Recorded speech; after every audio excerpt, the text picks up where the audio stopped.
There is a moment in your life when you look around and realize you are living in a version of yourself you don't fully recognize, a version that apologizes too quickly, that questions every memory, a version that feels smaller, softer, more confused than the person you remember being.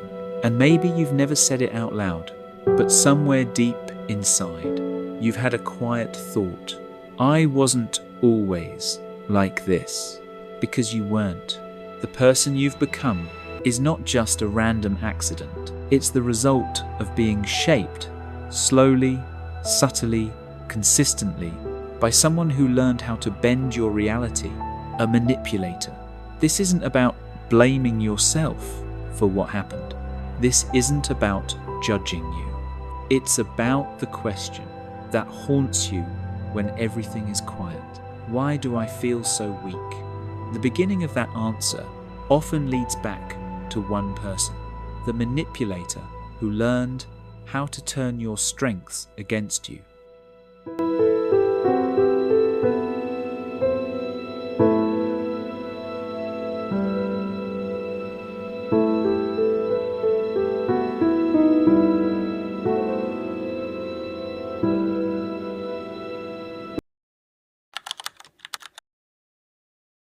A manipulator does not just control your choices, they slowly reshape your inner voice. The voice you hear when you wonder if you're overreacting, the voice you hear when you try to set a boundary, the voice you hear when you think about leaving or saying no or asking for better. At first, that voice was yours, clear, honest, grounded in what you knew, what you felt, what you wanted. But over time, their words slipped into that space. Why are you so sensitive? You always misremember things. Everyone else is fine with this. You're lucky I put up with you. No one else would understand you like I do. You're imagining things. You're being dramatic, over and over, until their script became your soundtrack. Until the part of you that used to say, "Something's wrong," was replaced with a voice that whispers, "It's probably me." Think about what manipulators do. They don't usually start with cruelty. They start with charm, attention, interest, connection. They study you. They learn what you care about, what hurts you, what you're afraid of, what you desperately want to believe. They learn your empathy. They learn your guilt. They learn your desire to be a good partner, friend, child, colleague, and then slowly they begin to twist those things. If they gaslight you, you learn to mistrust your own perception. If they guilt trip you, you learn to feel responsible for their moods and their problems. If they play the victim, you learn to downplay your pain so you don't add to theirs. If they love bomb you, you learn to chase the high of their approval and blame yourself when it disappears. If they give you silent treatment, you learn to panic in the quiet and do anything to restore peace. If they constantly criticize you and then laugh it off, you learn to accept disrespect as jokes. If they flip every confrontation back on you, you learn that bringing up issues is dangerous. If they threaten withdrawal, abandonment, or anger, you learn to walk on emotional eggshells. None of this means you are foolish or naive. It means you were human. You wanted connection. You wanted to believe.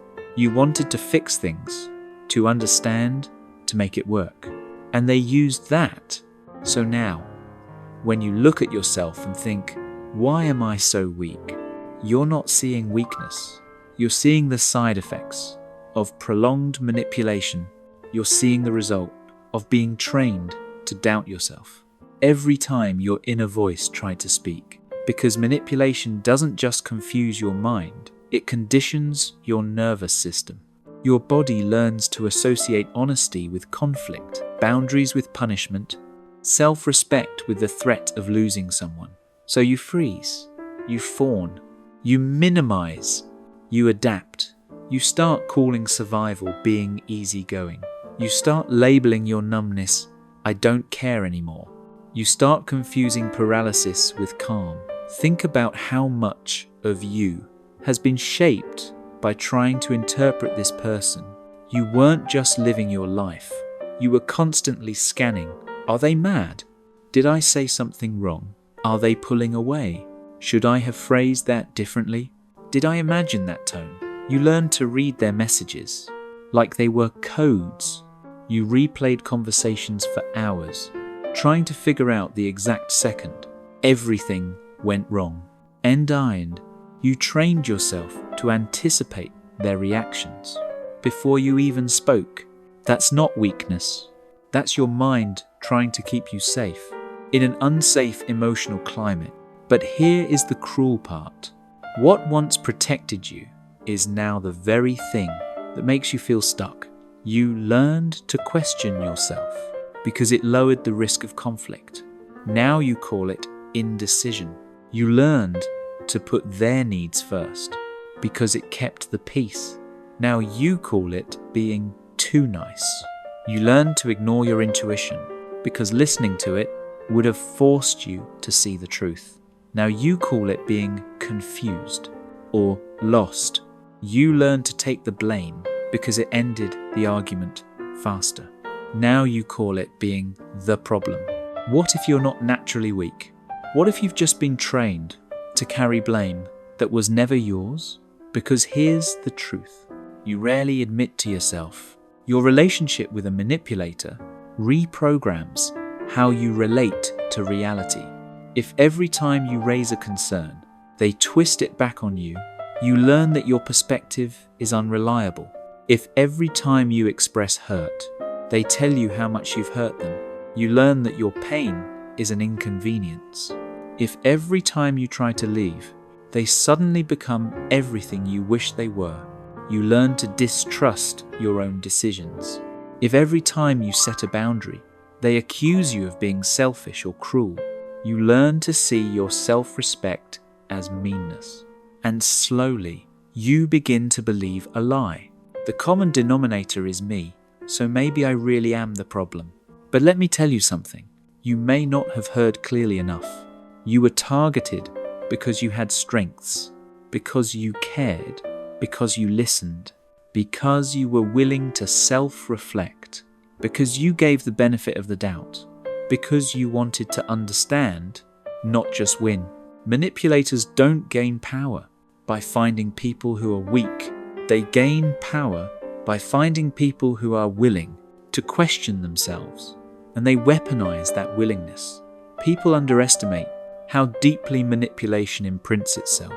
It doesn't just change how you see them, it changes how you see yourself. Not through one big moment, but through hundreds of small ones.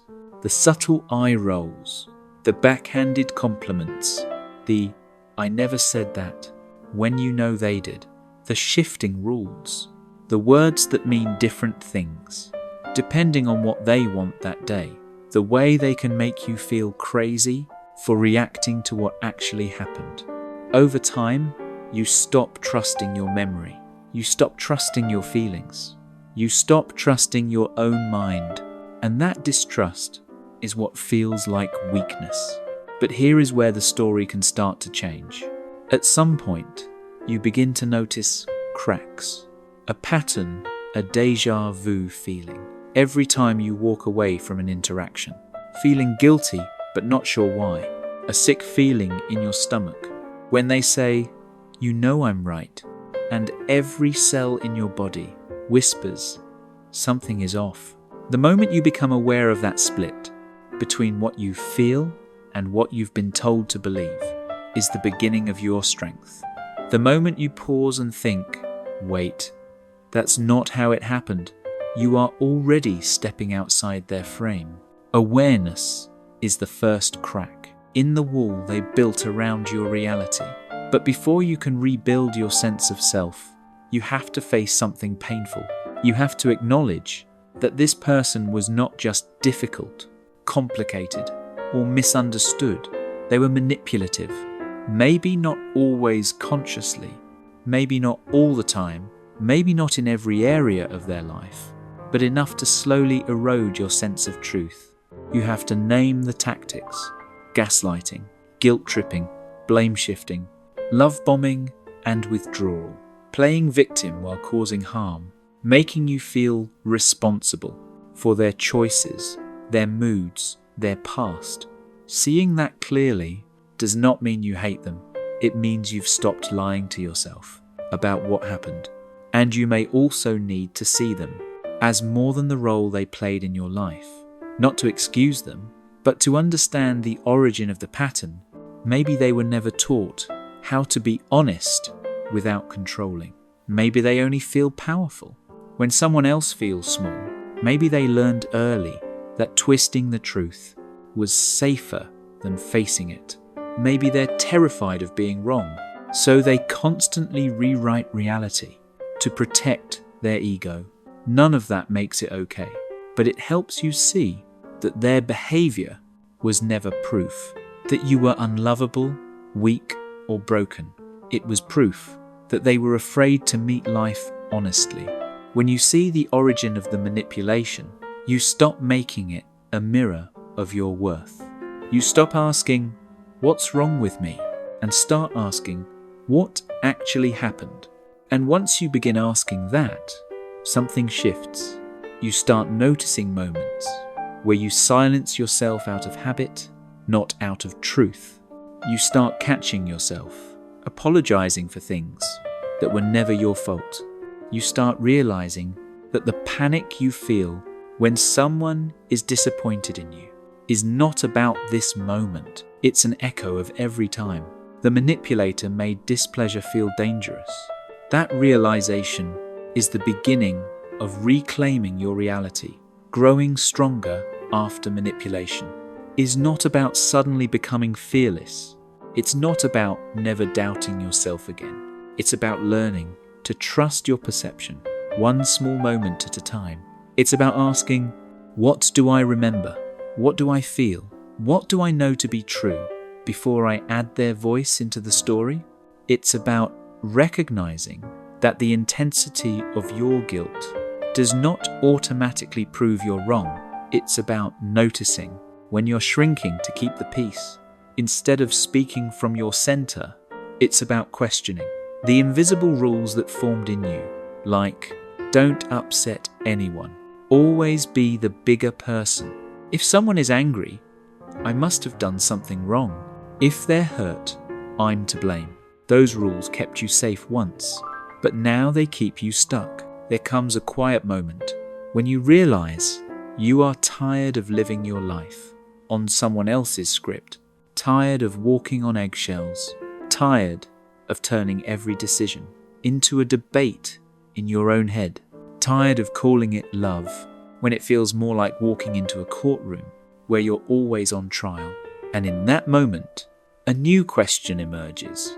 Who would I be if I wasn't constantly managing someone else's perception of me? Who would I be if I trusted my own memory?